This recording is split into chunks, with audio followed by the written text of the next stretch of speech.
libros, libros, más libros y muchos más libros, porque vamos a empezar con literatura.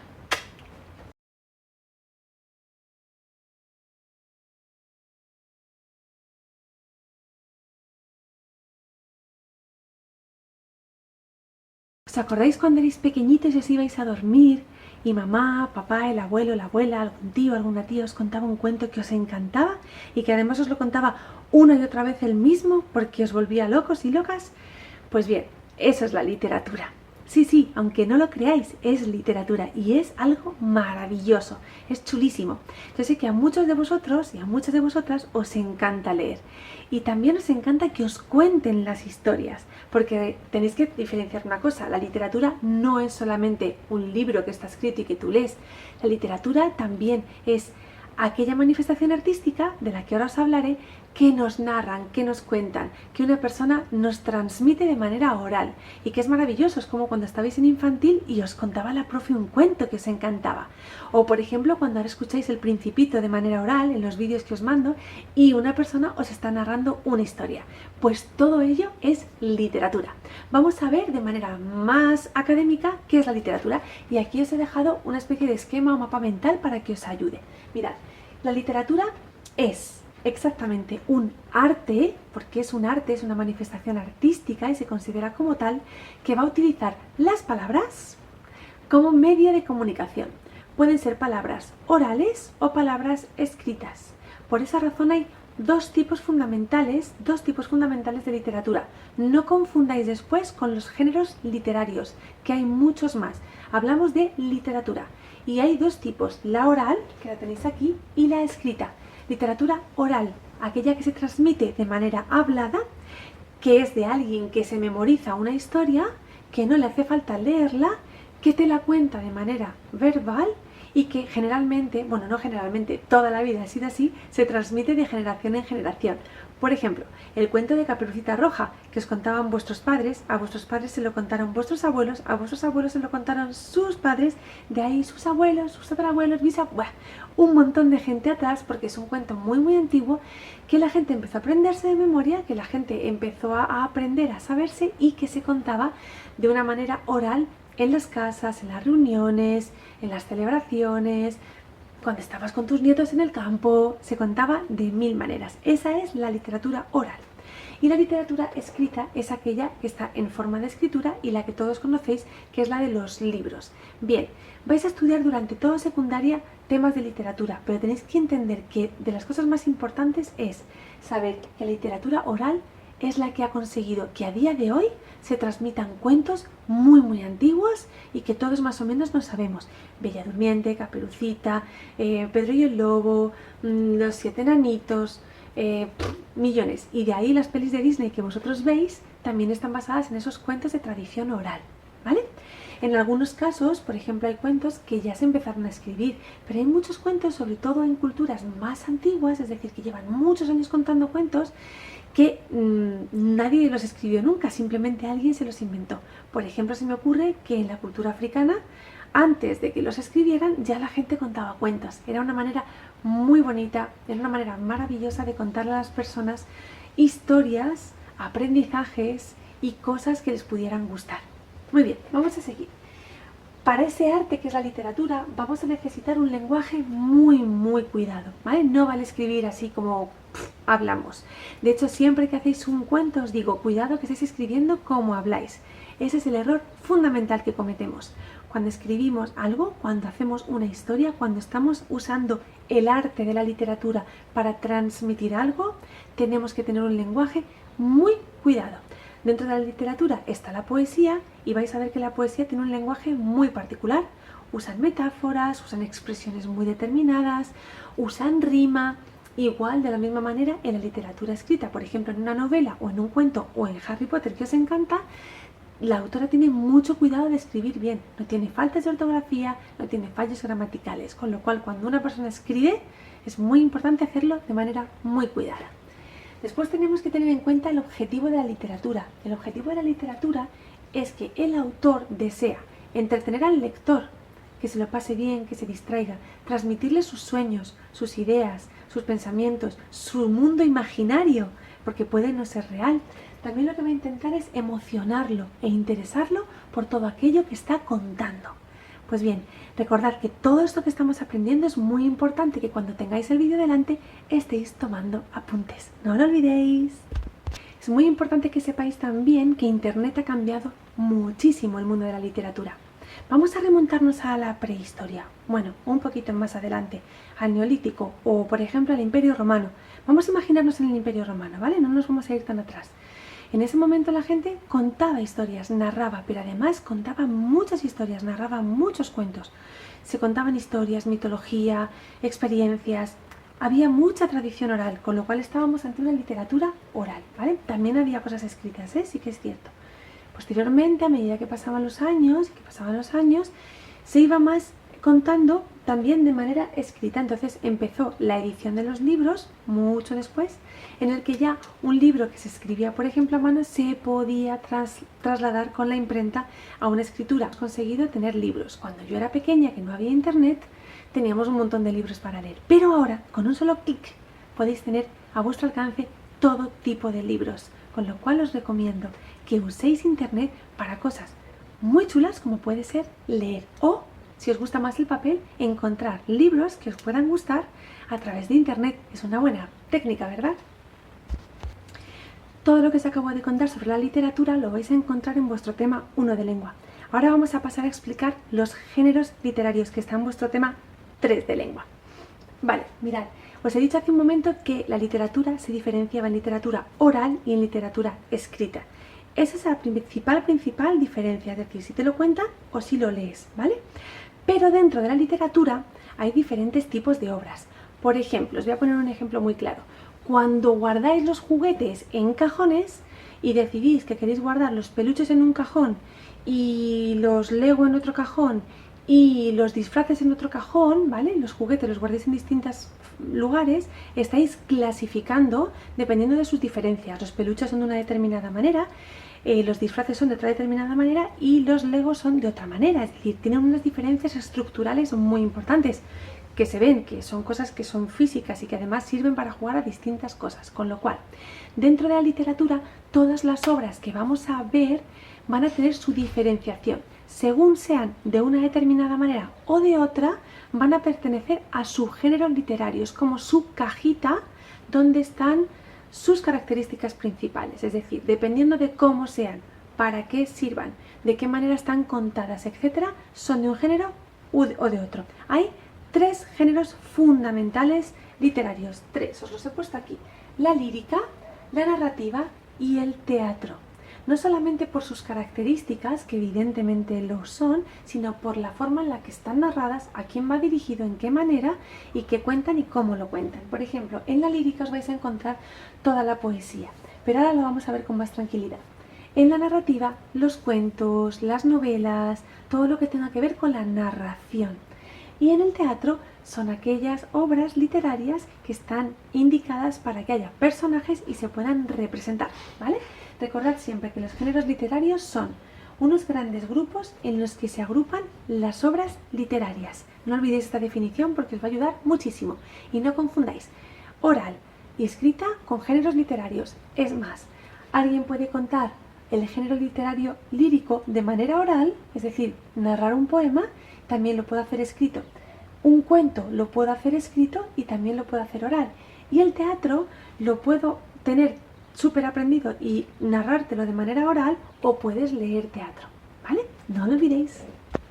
Pues en este momento nos vamos a meter con la lírica. La lírica es uno de los géneros literarios que acabamos de ver y que os voy a explicar en más detalle. Mirad, la lírica son todas aquellas obras que están en verso, los poemas, las poesías. Es muy importante que entendáis que cuando hay algo que está en verso, automáticamente al cajón de la lírica, ¿vale? Por ejemplo, al cajón de los Lego, como os he contado antes. Mirad, otra de las características que tiene la lírica es que va a expresar los sentimientos del autor. Los sentimientos, las emociones, los pensamientos, sus deseos. Expresan siempre cosas o hablan siempre de, bueno, siempre no, pero muchas veces de cosas como la soledad, el amor, la libertad. temas que son muy emocionales, entonces suelen ser temas muy recurrentes en la lírica, muy recurrentes, aunque hay poesías para todo y de todos los gustos.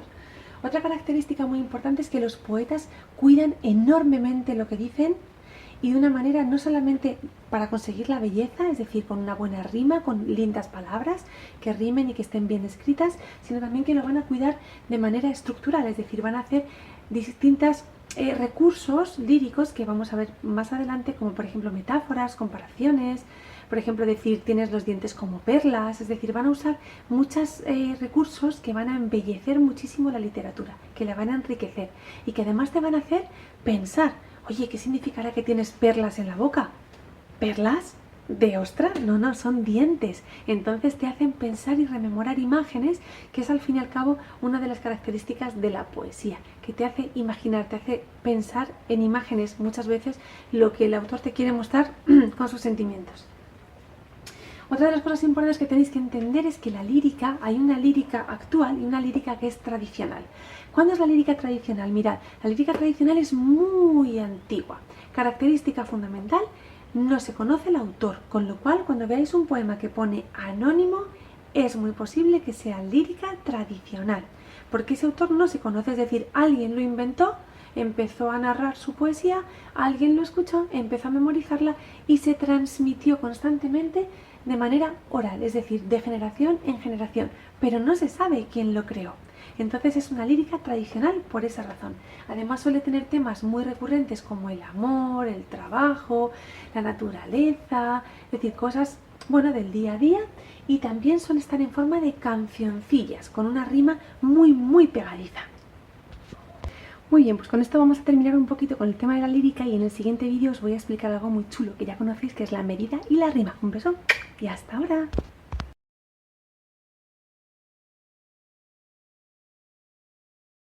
Hola de nuevo, comenzamos con la medida y con la rima. Mirad, esto ya lo conocéis. Al haber hecho ciertas canciones que vosotros ya sabéis en el cole, pues hemos trabajado mucho la rima de las oraciones y de las frases para poder llegar a conocer cuánto medían, ¿vale? Esto es como escuchar una canción, que sé que os encanta. Entonces es lo mismo, vamos a hacer pulsos y vamos a trabajar con musicalidad. Es muy fácil, mirad, cuando os encontréis con un verso, lo primero que tenemos que hacer es contar. Sería el primer paso, paso número 1. Vamos a ello. Luna, llena, luna, llena. 8 sílabas, ¿vale? Contamos cada vez que cortemos cuando hacemos como si estuviéramos caminando. Luna, llena, luna, llena. Como si estuviéramos marcando el paso, ¿vale? 1, 2, 3, 4, 5, 6, 7 y 8. No lo podéis hacer contando con el dedo como yo lo he hecho, sino que necesitáis marcar el ritmo como si estuvierais haciendo un paso, o una caminata o una canción, porque si lo contáis con la mano, como he hecho ya así ahora de tontera, pues os va a salir mal seguro. Vale, tenemos 8. Mirad, después de contar, lo que tenemos que hacer en el segundo lugar, y esto es muy importante, es saber exactamente dónde está el acento de la última palabra, ¿vale? ¿Cuál es la última palabra? Llena. ¿Dónde está el acento? Llena. Llena es una palabra llana, ¿vale? Esta tiza ha dicho que hoy no quiere trabajar. Vale, es una palabra llana, con lo cual, mirad, aquí lo tenemos. Si es llana, se queda como está. Con lo cual hemos dicho que este verso tiene 8 sílabas. Perfecto. Vamos con el siguiente. Me encontré con un tambor. Hay 7, vamos a hacerlo otra vez. Y cuidado que no digo me en con, no. Y luego os explico por qué, ¿vale? Me encontré con un tambor. 7. Pero sucede una cosa, que esta palabra es aguda. Su fuerza en la última sílaba. Y si la fuerza está en la última sílaba, se le añade una. Con lo cual, y hay que ponerlo, es muy importante, no me pongáis 8, me ponéis 7 más 1. Es así como se analiza un poema, ¿vale? 7 más 1. Vamos con la siguiente. Si de mi corazón tímido. Me salen 9. Vamos a volverlo a hacer por si acaso. Si de mi corazón tímido. 9. Pero vamos a ver dónde está la fuerza, el acento de la última palabra. Está en la primera, en la antepenúltima sílaba, es decir, es una esdrújula. Y cuando nos encontramos con una esdrújula, ¿qué hacemos? Muy bien, le restamos una. Así que sería 9 menos 1. ¿Vale? Os voy a poner unos cuantos ejemplos más para que os acostumbréis a hacerlo. Muy bien, vamos allá. Vamos a ver si nos sale a todos lo mismo, ¿vale? Seguro que sí. Vamos a analizar los dos primeros versos de este poema, ¿vale? Vamos allá. Siempre como si estuvierais haciendo marcha, ¿vale? Luna llena, luna llena. 8 sílabas, lo ponemos y luego comprobamos a ver dónde está el acento. ¿Dónde está? En Y, porque es una palabra llana. Llena, tiene la fuerza en llena, ¿vale? Entonces la palabra llana se queda como está. En esta noche serena. Son 8 y la fuerza la tenemos en re. Serena. La fuerza, el acento es en re y por eso es una palabra llana. Cuando son llanas, los versos se quedan como están. Vamos allá con la siguiente, a ver qué nos sale. No quiero sandalias, no. 7, pero atención. La última palabra, que es no, tiene toda la fuerza. Aunque es una monosílaba, es decir, son 2 letras, es un no, tiene toda la fuerza. Con lo cual es como si fuera una palabra aguda. ¿Dónde está el acento? En la propia... Es una palabra que solamente tiene una sílaba, entonces la fuerza la tiene en la propia sílaba. Con lo cual se cuenta. Cuando hay palabras que tengan una sola sílaba, se consideran cuando tienen la fuerza de acento ahí, ¿vale? 7 más 1. Quiero comprar un tapón. 7. Pero tapón es una palabra, iba a decir llana, aguda, con la fuerza en la última sílaba, con lo cual sería 7 más 1. Por favor, no me pongáis 8, me tenéis que poner 7 más 1. Primero contamos y después sumamos, restamos o dejamos como está. Siguiente. Era una muchacha cándida. Nos salen 9, pero la fuerza la tenemos en la penúltima sílaba porque es una palabra esdrújula y entonces decimos que es 9 menos 1. ¿A qué es muy fácil? Súper sencillo. Pues bien, ahora vamos a conocer lo que es la sinalefa. Sinalefa, ese nombre rarísimo que ahora mismo decís, ¿qué dices, profe? Vaya palabreja rara. Pues es muy fácil. La sinalefa consiste en unir 2 palabras, como he hecho antes que os he dicho, luego os lo explico. Pues unir 2 palabras con una serie de condiciones. Mirad, es más fácil de lo que pensáis. Es que sale natural cuando estás cantando, cuando estás recitando un poema, cuando haces esa marcha que os digo para leer y para contar cuántas sílabas tiene cada estrofa, cada verso. Es muy fácil porque salen las sinalefas seguidas. Si no las hacéis, os queda como un robot haciendo poesía y queda fatal. Así que os voy a enseñar en qué consiste la sinalefa. Mirad, son palabras que terminan o empiezan en vocal. Por favor, tomad apuntes, que no se os olvide. Y está al lado de una palabra que sea Y, una palabra que empieza o termina por vocal y una o una H. Por ejemplo, vamos a ver. Vamos a ver en estas frases, ¿vale? Tenemos aquí palabras, esta termina en R, esta es una I y esta es una E. Aquí yo creo que la vamos a tener, ¿vale? La sinalefa. Pues tenemos una I y una E juntas. Seguimos. Consonante, vocal, consonante, el cielo, C y A. Otras 2 vocales. Vamos a ver si es verdad, ¿vale? En el mar y en el cielo se acuesta. Son 10 sílabas, ¿vale? ¿Por qué? Porque voy a hacerlo como si fuera un robot, ¿vale? En el mar y en el cielo se acuesta. Es que parece que estáis leyendo como si tuvierais un motor. No funciona así, ¿vale? En realidad lo que se hace es aligerar. La poesía es muy ligera, siempre va, siempre va. Entonces pensad, en el mar y en el cielo se acuestan. En el mar y en es una sílaba, ¿vale? Y en el cielo, no cielo, no, cielo, se acuestan, ¿vale? Se es otra sílaba. Entonces una es una juntita. Pues aquí se hace la sinalefa. Si no os sale de manera natural, que a mí me parece que es muy sencillo de manera natural, tenéis que buscar entonces la parte teórica y es palabra que termina o empieza en vocal y que está pegada a otra palabra. Las sinalefas siempre son entre palabras distintas, ¿vale? No en la misma. No hay una liaison entre dos palabras, entre una palabra que es la misma, entre dos palabras distintas, ¿vale? Que tengan una I, H, porque la H es muda en español y no se pronuncia, o una vocal y otra vocal, ¿vale? Una palabra que empieza o termina por vocal, como aquí, vocal, vocal y vocal. Os voy a poner otro ejemplo. Aquí tenemos otro de los ejemplos. Voy a hacerlo primero de la manera teórica, ¿vale? Para aquellos que a lo mejor naturalmente no les sale. Vamos a buscar vocales que estén juntas o palabras que tengan o la I o la H muda, que es la que tenemos en castellano. Cuando T es vocal consonante, V vocal consonante o I sin alefa. Aquí tenemos una seguro. Imagino estrellas o aquí tenemos sin alefa. Vamos a contar. Cuando te veo imagino estrellas. ¿Por qué no decimos cuando te veo? Porque nadie dice veo, dices cuando te veo imagino estrellas. Si lo cantáis así, es más fácil que si hacéis cuando te veo imagino No, de verdad, probadlo. O sea, probad a bailar. Si probáis a bailar, cuando hacéis un verso, lo probáis a bailar y vais a ver que sale solito. Así que no es nada difícil, ¿sí? Muy bien, pues ahora lo que vamos a descubrir es si los versos... Ahora, eso sí, recordad, ¿vale? Que en una poesía, en un poema, las líneas sería un verso y las estrofas son, por ejemplo, si hay 4 versos juntos, punto y aparte, hay un huequito y luego hay otros versos abajo, eso sería varias estrofas, ¿vale? Por ejemplo, mirad.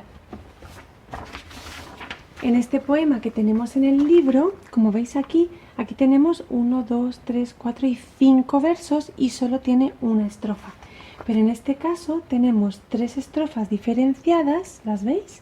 Una estrofa, 2 y 3. Y la primera estrofa tiene 2 versos, la segunda tiene 4 versos y la tercera tiene otra vez 2 versos. Son 3 estrofas con 2, 4 y 2 versos. Así que recordad que cada verso es una línea, ¿vale? Pues bien, teniendo esto en cuenta, que creo que lo habéis dado ya muchas veces y que lo conocéis, pero igual había que recordarlo, vamos a ver cuáles son los versos de arte mayor y cuáles son los versos de arte menor. Es decir, cuando acabáis de contar una línea y os da un número, 8, 7 más 1, 9 menos 1, 10, 14, cuando os da un número es muy fácil ver si son de arte mayor o de arte menor. Esto lo vais a dar en toda la secundaria.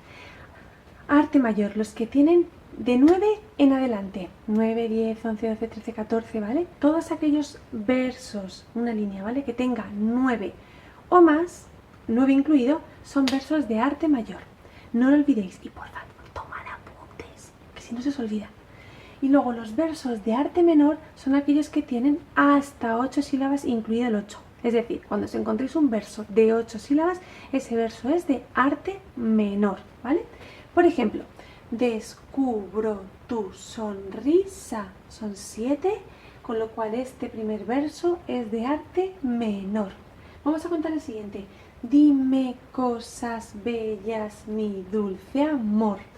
10, mucho que tenía en 7, 10, pero recordad que termina en aguda, porque la fuerza, el acento está en la última sílaba, 10 más 1. Este es el ejemplo de verso de arte menor y este es un ejemplo de verso de arte mayor.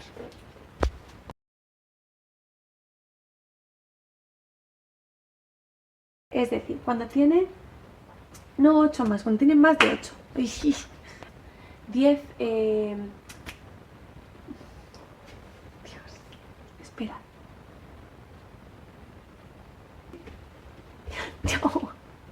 No puede ser. Nos salen 10, simplemente otra vez. Tanto bailar, tanto bailar. Mecanografiada no. Estoy diciendo cada tontería.